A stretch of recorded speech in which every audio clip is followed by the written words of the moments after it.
अस्सलाम वालेकुम दोस्तों, कैसे हैं। आज हम बात करते हैं टोरिनो केस की। 2018 में जो ड्राइविंग लाइसेंस में गलत तरीके इस्तेमाल करने पे एक ग्रुप को पुलिस ने पकड़ा था और 108 अफराद के खिलाफ जो है वो केसेस किए थे। तो ये चाइनीज़ का एक ग्रुप था जो कि लोगों को नकल लगवा के गलत तरीके से ड्राइविंग लाइसेंस कराता था।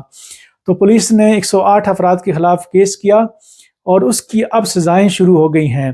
तो 5 महीने से लेकर 3.5 साल तक जो है वो सज़ाएं दी जा रही हैं। तो ये जो गिरोह है, ये 7,000 यूरो लेके गलत तरीके से लोगों को इम्तिहान पास करवाता था। तो मैं आप सबसे गुजारिश करूंगा, देख लें कि जो झूठ है या गलत तरीका है उसके पाँव नहीं होते। कहीं ना कहीं आप जो है पकड़े जा सकते हैं। तो अगर आप सही तरीके से पढ़ के जो है इम्तिहान दें तो हमेशा सुकून में रहेंगे।